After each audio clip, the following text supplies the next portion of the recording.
Guys, after subscribing to this channel, please make sure that you also press the bell icon so that no notification, no new video of mine, any educational video, is missed by anybody. So today we're going to be discussing paper number 1, and the first question is here.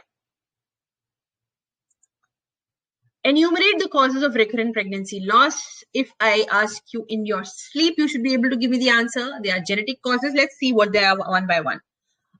See, some schools of thought, there are more than 2 consecutive pregnancy losses. Some are more than 3 consecutive pregnancy losses. So basically ACOG, ESHRE, they are 2 consecutive pregnancy losses and more. RCOG on the other hand says more than 3 consecutive losses, all right? So this definition keeps changing, but you should know which school is giving you this definition, right? Now, so what are the causes? You have genetic causes, number 1. Then you have uterine and anatomical causes, number 2. Endocrinal causes, number 3. Autoimmune thrombophilia's cause is 4.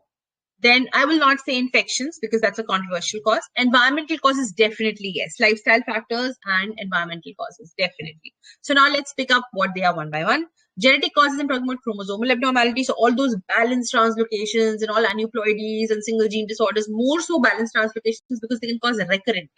Aneuploidies, I wouldn't say they're recurrent, but every time new aneuploidy can take place, that is a possibility if the maternal age is that. And maternal age we'll talk about in the environmental factors, right? Single gene disorders, yes. So there could be recurrence of those single gene disorders if there is, age factor or weight factor or smoking factor or alcohol factor or, of course, any chromosomal paternal problem.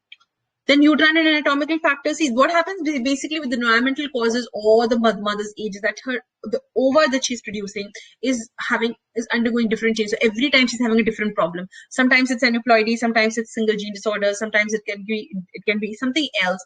And every time she's having a pregnancy loss because of a chromosomal disorder, which necessarily might not be a flaw in her genes. It might be just environment or her age.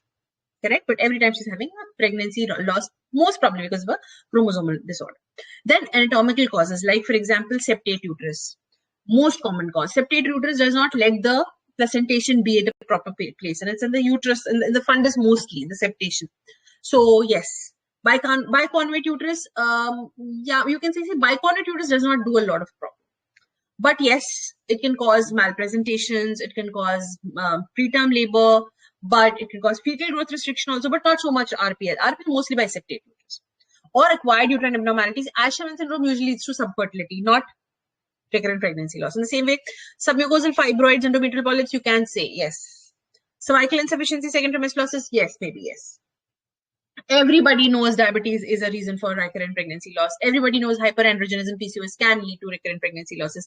Thyroid is a separate factor. I will not include hyper and luteal phase defect for the simple reason I don't want you people to write this down in your exam. Okay, autoimmune thrombophilia, it's a known factor. Very, very important. It should have been right up even before the endocrinal disorder should have been the autoimmune disorders like the antiphospholipid antibody syndrome, which we also call as the acquired thrombophilias. Inherited thrombophilias, not so much. Acquired thrombophilia is more important, right? Then infections is a controversial cause. Environmental, like I said, advanced maternal age, smoking, alcohol, caffeine, obesity is a separate risk factor, and radiation and chemical exposure. Okay. Then they talk about etiopathogenesis of mid-trimester abortions, right? So etiopathogenesis of mid-trimester abortions, you have cervical insufficiency. Why will you have a mid-trimester abortion? So it could be a cervical insufficiency, number 1. It could be uterine structural abnormalities, right? But like biconvate, yes, biconvate subseptate can lead to a mid-trimester, loss. Fibroids, yes, polyps, definitely. Then infectious causes, probably because of ascending infection, but you will not have recurrence. You might have a mid-trimester loss. Yes, definitely you can have that. Among some infections, any infection can cause a mid-trimester loss. It can be a cytomegalovirus, a toxo, or rubella, or myco, or bacterial vaginosis, anything. If it causes PROM, if it causes chorioamnionitis, it can cause mid-trimester abortion. Placental insufficiency, if really you have, chronic velitis, placental infarcts, thrombosis because of fetal restriction, then you can have placental insufficiency because of it. But usually mid-trimester loss is not because of this. Then genetic and chromosomal abnormality, there are certain aneuploidies which wait till the second trimester to show. For example, many patients with Patau or Edwards, if you do not do the tests, then they manifest later on and then finally leads to abortion. Monosomies, Turner's, notorious for,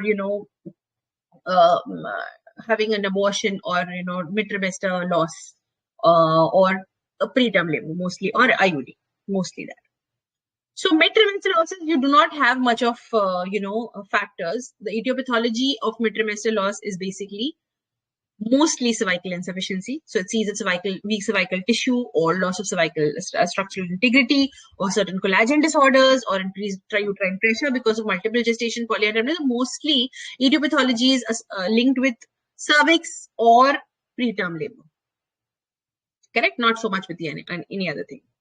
Any doubts, guys? Whosoever is there in my class, all the students, I want everyone to be active. I can ask you questions and you have to be ready for the answers. Let's have a discussion while we go so that you do not have to labor hard alone when you're doing my question answer bank.